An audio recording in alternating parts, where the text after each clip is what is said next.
Quero mais uma vez saudá-los com a paz do Senhor. Amém, meus irmãos? Eu quero ministrar nesta noite uma palavra baseado no tema estar consumado. O texto que eu li é alusivo a um dos últimos momentos de Jesus em vida, ali na cruz, quando ele rende o seu espírito. O evangelista João, ele retrata isso com muita firmeza, com muita sabedoria. Ele registra cada detalhe, tendo em vista que ele era um dos discípulos que estavam ali aos pés da cruz. Então, quando ele diz no texto que ele é testemunha fiel, é porque ele presenciou de muito perto todos os momentos de dores, de angústia de Jesus Cristo ali na cruz do Calvário.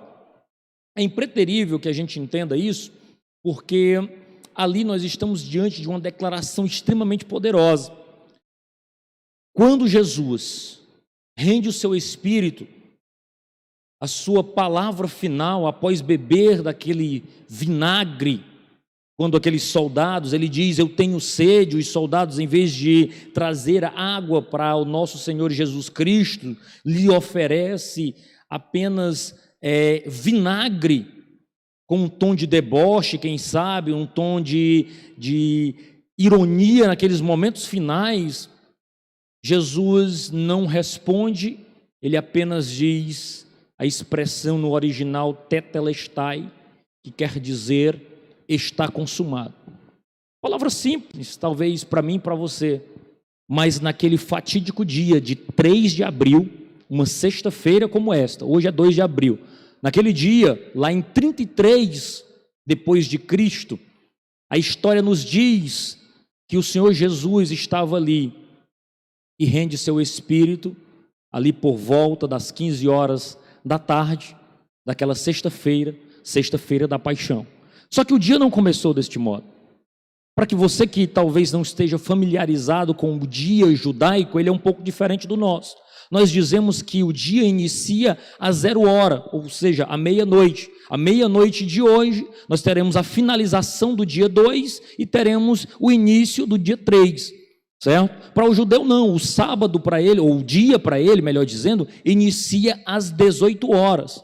Então a sexta-feira para Jesus Cristo, ela não inicia na própria sexta-feira na 0 hora, ela inicia às 18 horas da tarde. E onde estava o Senhor Jesus Cristo às 18 horas do dia 3 de abril de 33 depois de Cristo?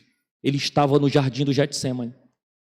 Fazendo o que, irmão Adonias? Ele estava orando com os seus discípulos. E naquele dia sombrio, talvez o dia mais sombrio da história da humanidade, embora muitos não tenham ideia do significado daquele dia, em Roma tudo parecia extremamente normal. Tibério, que era o que cuidava ali, cuidava exigentemente dos negócios do império. Todo o mundo habitado naquela época estavam vivendo normalmente as suas vidas. Naquele dia, bebês nasceram, as pessoas comeram, beberam, casaram, quem sabe naquele dia, deram-se em casamento, assim como os dias de Noé. As pessoas naquele dia trocaram no mercado, navegaram em seus navios mercantes, eles viveram as suas vidas normalmente. Mas, hoje, uma noite como esta, de sexta-feira, aconteceu talvez uma das mais brutais mortes da humanidade. Naquele fatídico dia, marcou para sempre a história da humanidade. Revelou a importância daquele profeta Galileu, que até então todos achavam que era apenas um homem sábio, um homem dotado de conhecimento, dotado de habilidade de fala, que realizava alguns milagres. Mas naquele dia, quando ele se rende, quando ele morre, quando ele entrega o seu espírito, quando ele é executado, onde o Senhor Jesus Cristo, o Filho de Deus, é executado, isso tem um significado extraordinário. Eu quero convidar você para caminhar comigo nesta noite, até o momento do estar consumado. Eu quero caminhar com você por vários detalhes que marcaram esse dia especial na vida de Jesus Cristo, que ele encerra esse dia morto. Ele encerra esse dia dando uma das declarações mais poderosas das nossas vidas.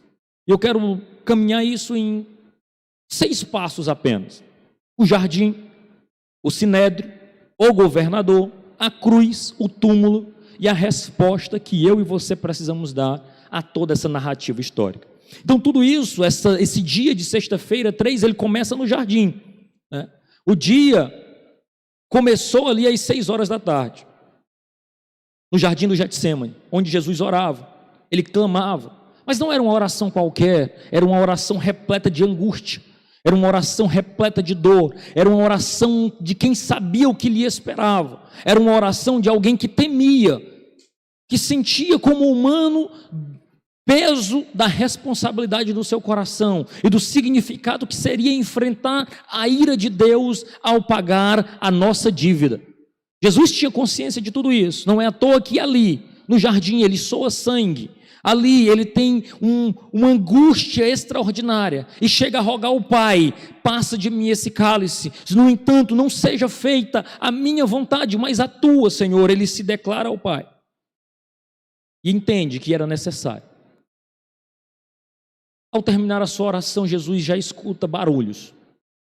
Esses barulhos eram de homens com tochas e vozes abafadas, sinalizando a chegada de um grupo que vinha ali na surdina, mas com muito alvoroço também, na tentativa de pegar o rei dos judeus. Jesus acorda os seus amigos sonolentos, os seus discípulos que deveriam estar alerta para aquele momento que ele tanto avisou. Alguns tiravam um cochilo, não ficaram alerta, e de repente Jesus se depara com o seu amigo Judas, discípulo, caminhou com ele durante 2 anos e meio, quase 3 anos, mas isso não foi empecilho para trair. Talvez você e eu estejamos olhando e dizendo: Judas é um traidor, Judas esteve com Jesus, como ele pôde fazer isso? Mas o fato é que Judas se apresenta ali traindo o Senhor Jesus de uma forma vil. Ele não só trai Jesus, mas ele simula uma amizade, um carinho que não existia, beija Jesus. Um beijo que o trairia. Jesus, ao vê-lo, diz: a que vieste, amigo? Jesus era amigo de Judas. Judas não era amigo de Jesus. Mas Jesus poderia oferecer só aquilo que ele tinha, só aquilo que ele era. Uma amizade verdadeira e um respeito sincero, mesmo diante da iminência de traição. Olha o exemplo que Jesus nos dá.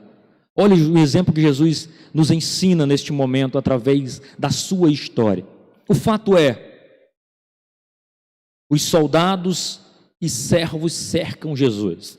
Pedro, o mais afoito dos discípulos, já fica repleto de raiva e ira, saca de sua espada, defere um golpe contra um dos soldados. O soldado se esquiva, mas não o suficiente. Em poucos minutos ele já está colocando a mão na orelha. Era Malco, a orelha teria sido decepada, o sangue escorre, espirra em alguns, quem sabe se houve um grito de dor ao perder a sua orelha, mas ao mesmo tempo essa dor é silenciada pelas mãos do mestre, que agora pega a orelha e coloca no lugar. Quem sabe o sangue fica para marcar que ali houve um golpe, ali houve uma ferida, mas a cicatriz não, porque o mestre colocou a mão e restaurou. Louvado seja o nome do Senhor. A dor desaparece sob as mãos do nosso Senhor. Atordoado, ele olha para Jesus, mas Jesus já está sendo levado embora. Os discípulos, aqueles que juraram lealdade, que disseram que ficariam com ele até o último momento, se espalham, perdidos, sem direção, cumprindo aquilo que Cristo diz: firam o pastor e as ovelhas se espalharão. Os discípulos se espalham. E agora Jesus é levado. E aí nós entramos no segundo passo, o sinédrio. Para onde ele foi? Jesus é conduzido, clandestinamente, diga-se de passagem. Para onde? Para a casa do sumo sacerdote? Não, para a casa do ex-sumo sacerdote. Jesus não foi direto para um interrogatório do sinédrio, ele foi para a casa de Anás, o pai do atual sumo sacerdote na época. Ao chegar lá, ele é submetido a um interrogatório clandestino. Quem sabe a intenção de Anás era arrancar alguma coisa de Jesus que servisse para o condenar. Jesus não abre a boca, não diz nada. Jesus não dá a eles o gosto de ter algo contra ele naquele momento. Frustrado, Anás envia Jesus agora para o seu filho, Caifás, o atual sumo sacerdote. Na casa de Caifás já está armado tudo. Começa imediatamente, ali mesmo, naquela fatídica caminhar ali rumo à madrugada, um julgamento improvisado. Eles sabem que tem apenas até o romper do dia para ter uma sentença condenatória contra o nosso Senhor Jesus Cristo. O conselho precisa de um veredito e eles estão aflitos. Eles começam um julgamento. Muitos membros do Sinédrio, com os olhos turvos, continuam a olhar e julgar o processo contra Jesus. O julgamento foi montado às pressas demais. Testemunhas que não batiam uma fala uma com a outra, não era possível, não ia bater. O membro dos conselhos já estavam meio que desconcertados. E Jesus, em silêncio, como um cordeiro mudo. Caifás, diz o texto bíblico, ele interfere repentinamente, dizendo as seguintes palavras, você pode conferir em Mateus 26, 63. Eu te conjuro pelo Deus vivo, que nos diga se tu és o Cristo, o Filho de Deus. Chegou a hora. Encarregado em nome de seu Pai de responder, Jesus profere as palavras que vão selar a sua condenação. Ele diz, Mateus 26, 64, tu o dissertes, entretanto, eu vos declaro que desde agora vereis o Filho do Homem assentado à direita do Todo-Poderoso e vindo sobre ele as nuvens do céu. Se essas palavras fossem ditas por mim ou por você, nós teríamos violado Levíticos 21 e 10, chamando para nós aquilo que nós não somos. Mas ali Jesus faz uma declaração de verdade, ele é o Filho de Deus. E como Filho de Deus, ele não blasfema. Mas aqueles homens só precisavam daquilo para o sentenciar à condenação. Caifás rasga suas vestes em um ato teatral para chamar a atenção de indignação, mas também de alívio. Vamos matar o profeta Galileu. Acaba-se aqui todo o seu ministério. A alegria era iminente e era observada nitidamente ali no coração de todo aquele sinédrio, daqueles homens. Ele brada: não temos mais necessidade de testemunho nenhum, porque nós mesmos ouvimos da sua própria boca. Há um som de alívio. Eles não precisavam mais forjar testemunhos. Eles ouviram o Senhor Jesus Cristo proferir toda a verdade.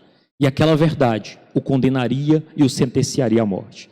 Quando o sol nasce, ali na cordilheira oriental de Jerusalém, Judas já está balançando através de um cinto. Ele se mata, se suicida. Já está morto aquele que traiu Jesus por poucas moedas. Pedro, quem sabe o líder proeminente dos apóstolos, já se contorce em remorso, em saber que os olhos do mestre o viram diante da sua fragilidade e fraqueza. O olhar de Jesus, não de julgamento, mas de misericórdia também, olha para Pedro, e Pedro tem consciência de que ele já negou Jesus 3 vezes antes mesmo do galo cantar. Ele se remoe em tristeza pelo seu fracasso, mas o pior era Jesus, que a esta altura já estava manchado com sangue seco e saliva da zombaria dos guardas do templo. O veredito do conselho já estava certo, culpado por blasfêmia. Sua sentença já declarada, a morte. Só havia um problema: Roma não permitiria que os judeus aplicassem pena capital. Os judeus poderiam ter o seu templo, o seu culto, as suas celebrações religiosas, poderiam até aplicar a sua lei cerimonial naquele contexto. No entanto, não tinha poder para executar alguém. Embora a sentença fosse condenatória, era uma sentença de crucificação ou uma sentença de condenação e morte, ele não poderia morrer pelas mãos dos judeus. Eles precisavam da mão do império para executar o seu plano contra o profeta Galileu. E o que eles vão fazer? Vão recorrer ao governador, e nós estamos no nosso 3º passo da nossa caminhada de hoje. O humor de Pilatos já estava um tanto alterado, ele governava toda aquela região na ocasião. Mas Pilatos sabia que não era a primeira vez que os judeus intentavam contra o profeta Galileu. E ele já estava irritado, especialmente por acordar muito cedo naquele dia. Porque cedo da manhã, os judeus já tinham uma sentença condenatória. Mas precisavam do Estado e precisavam da deliberação do governador. Pilatos se apresenta diante de Jesus, ou Jesus se apresenta diante de Pilatos. Pilatos sabe que tem alguma coisa errada. Ele interroga Jesus e fala, Lucas 23:4, não vejo neste homem crime algum. Mas neste momento começa talvez um dos jogos políticos mais interessantes naquela ocasião. Um verdadeiro jogo de xadrez. Eu não sei se você conhece esse jogo, mas agora se inicia um jogo de xadrez. Pilatos contra o Sinédrio. Sem perceber, eles acham que são os reis ali do tabuleiro. Mas eles não passam de peões na mão do soberano Criador da terra, porque nada disso fugiu o controle do nosso Senhor. É importante que você perceba que todo esse estratagema humano, Pilatos versus Sinédrio, todo o planejamento, tudo arquitetado, nada pegou o nosso Deus de surpresa. Mas todos aqueles homens, ao executar as suas ações malignas, estavam caminhando nada além da mão do grande tapeceiro. Eu gosto muito dessa canção, você pode escutar na voz de Leonardo Gonçalves, tapeceiro. E é interessante porque não é um hábito nosso fazer um tapete. Quem sabe talvez você nunca viu um tapete sendo feito. Mas o que é interessante é que o desenrolar da tapeçaria são linhas se entrelaçando. E quem está vendo talvez diga assim, não faço ideia no que vai dar. Mas o grande tapeceiro já conhece o final da história. Ele planejou o início e planejou o final. E nós só vamos entender todo o plano quando nós vermos o tapete feito. Até então, nós vamos ficar fazendo perguntas ao vento. O grande tapeceiro, o Senhor do universo, tinha todo o controle nas mãos. E agora, o jogo de xadrez começa. O primeiro passo, Pilatos faz um movimento. Como Jesus era galileu, o que ele faz? Ele envia Jesus para ser julgado por Herodes Antípadas. Esse Herodes Antípadas, ele conduzia e governava a região da Galileia. E ele joga Jesus para ser julgado. Ele diz, olha, eu sou o soberano, mas ele é da região da Galileia. Vou enviar o caso para ser decidido por Herodes. E envia para Herodes. Herodes, ele queria a simpatia dos judeus. Ele era casado com uma mulher judia e queria continuar governando, obviamente, a região da Galileia.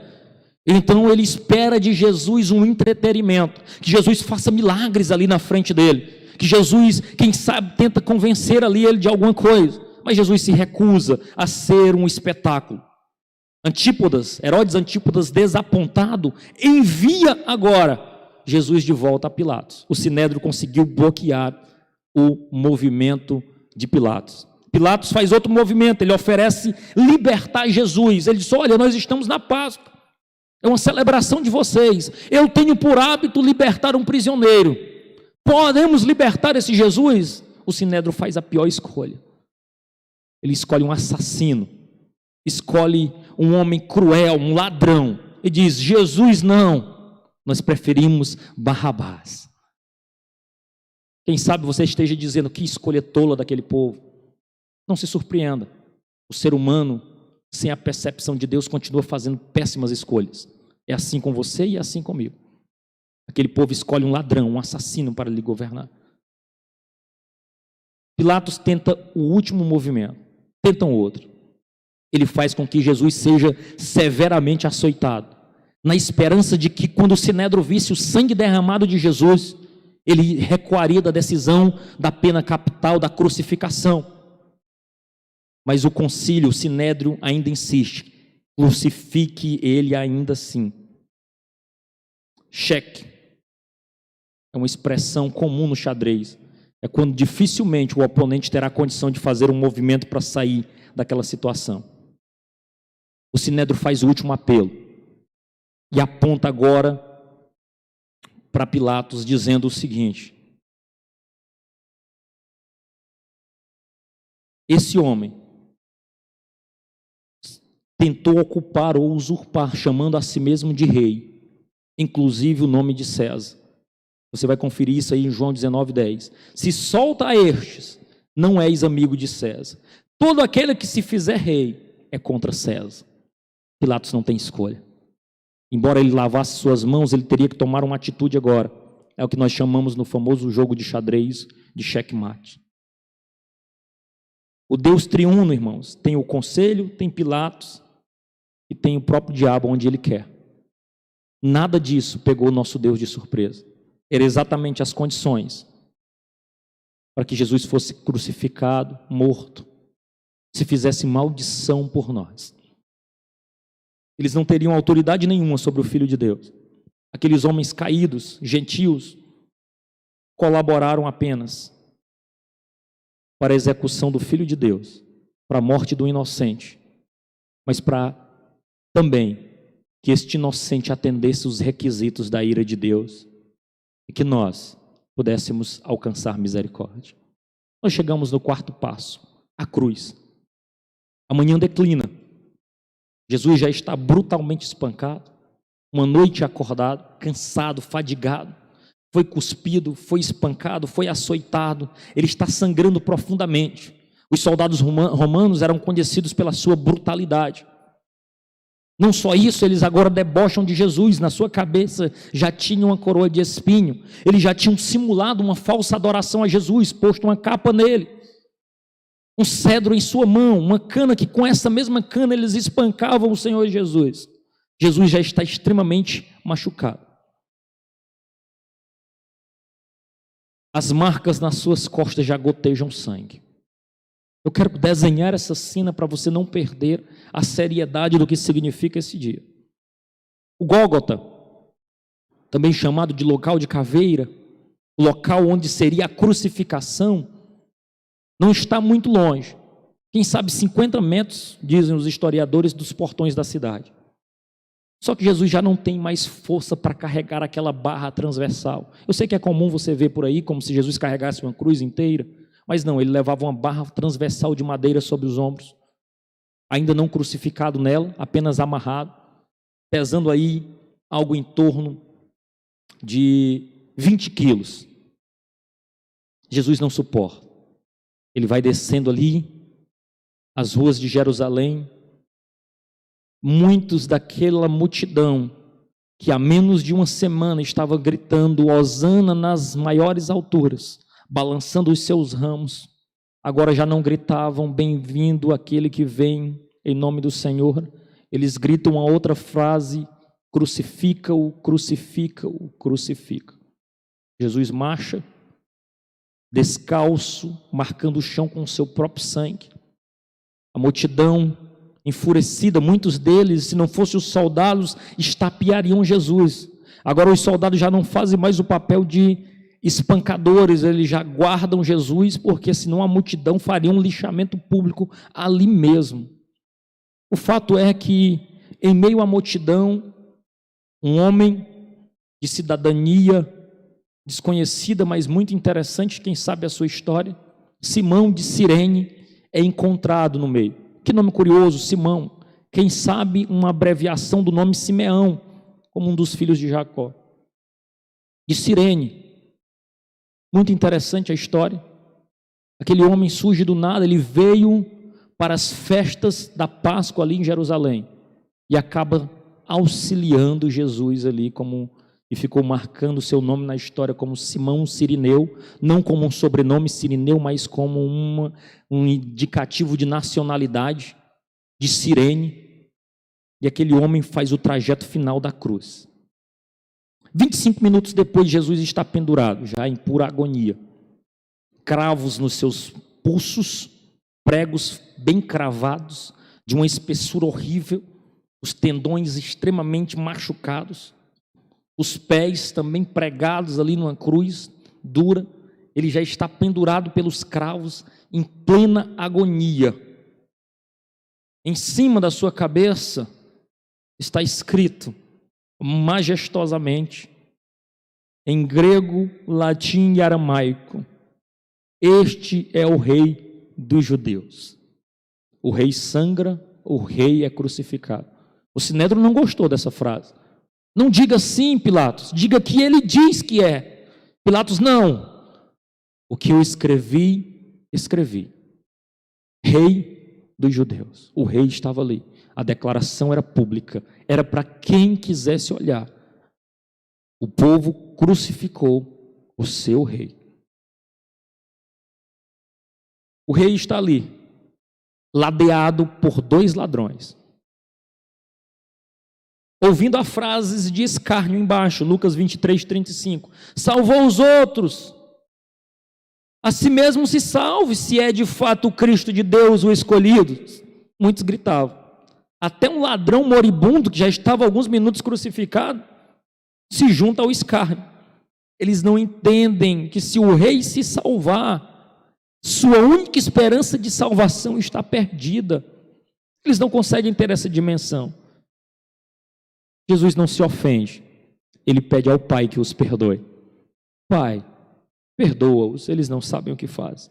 O outro ladrão, mesmo diante daquele sangue, daquele crucificado ser ali, e eu amo o poeta Sérgio Lopes, na sua canção O Rei e o Ladrão, quando ele diz: que homem é este, que muitos lhe têm ódio, mas outros lhe têm amor. Nunca vi um olhar assim. O irmão Lucas canta com uma desenvoltura extraordinária essa canção. Quem sabe ele cante depois para vocês, numa ocasião. O fato é, os olhares se cruzam. Aquele homem olha e não consegue ver ali um malfeitor, mas ele vê o Messias e diz: olha, Senhor, eu não sei se tu tem um reino, mas se tu tiver, lembras de mim quando entrares no teu reino. Oh, que sábias palavras são ditas naquela ocasião, porque ele recebe um convite pessoal de Jesus. Não só um convite, mas uma afirmação: hoje mesmo tu estarás comigo no paraíso. Você tem endereço certo. A oração de Jesus está começando a ser respondida. Agora, no meio da tarde, acontece algo. O rei está ali. A natureza reconhece o seu rei. Ela não pode ficar calada diante do rei que está crucificado. O sol nega-se a sua luz. Há uma escuridão. As trevas tomam conta daquele lugar. É uma escuridão assustadora. Deixou todos temerosos. Mas para Jesus a escuridão era um horror que ele nunca conheceu. Isso mais do que pregos, espinhos e as foices. Foi o que fez suar sangue no jardim. Agora Jesus está experimentando os momentos de solidão, porque ali ele carrega todo o pecado da humanidade.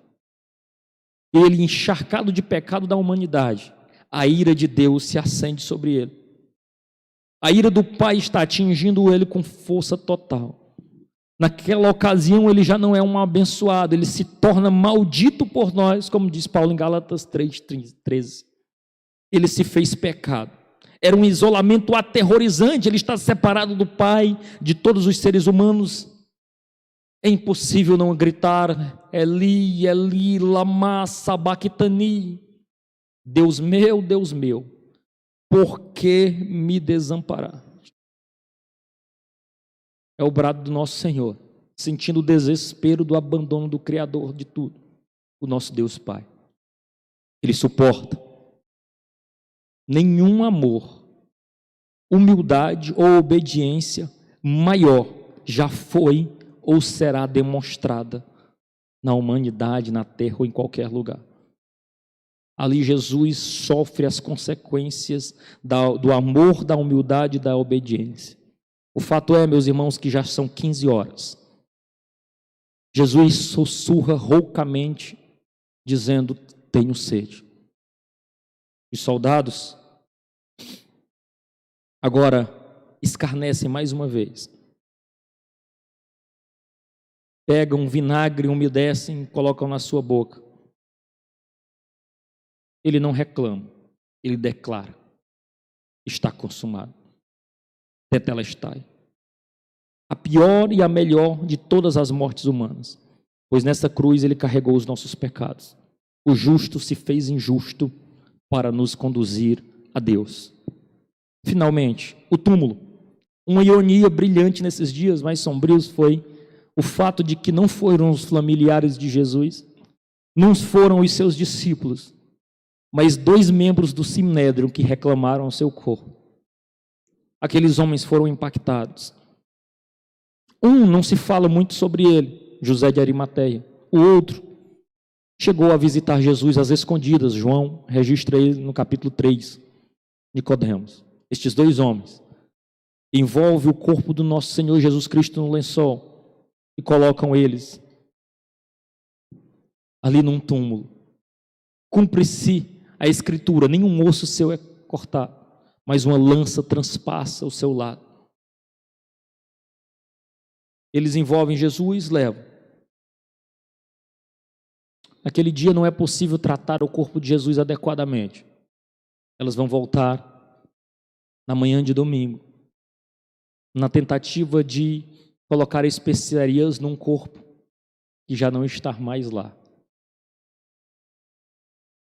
Essa narrativa, irmãos, é a narrativa dos últimos momentos de Jesus Cristo na terra, na condição de 100% homem e 100% Deus. Eu lhe falei sobre várias etapas, e a última dessas era a resposta. Saber de tudo isso e viver a sua vida como se nada disso tivesse acontecido é insuficiente. Saber que Jesus pagou uma dívida que você não tinha condição de pagar e viver com isso normalmente não é suficiente. A ação de Jesus naquele fatídico dia merece uma resposta minha e sua. O que nós vamos fazer? Tudo aquilo que Jesus sofreu nesta fatídica sexta-feira foi por amor a mim e a você. Ele suportou por amor. Ele sofreu para que nós não fôssemos condenados. E aí eu lhe pergunto e já encerro: como você responde ao sacrifício de Jesus?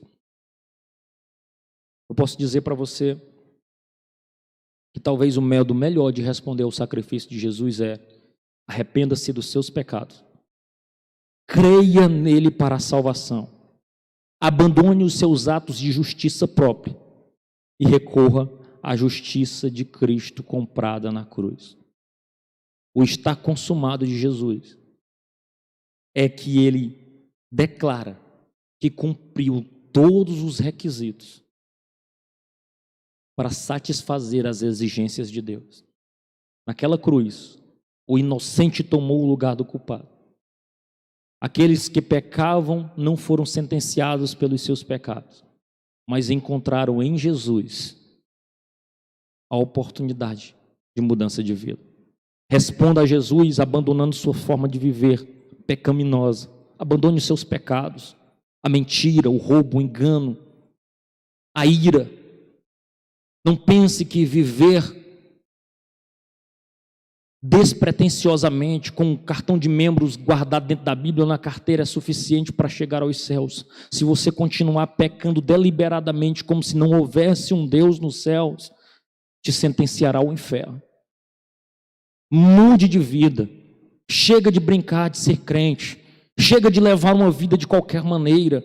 Nós vamos prestar conta diante de um justo juiz que se sacrificou por nós. Ele nos ama, mas ele também é um Deus de justiça. Se não fosse assim, ele simplesmente tinha cancelado tudo.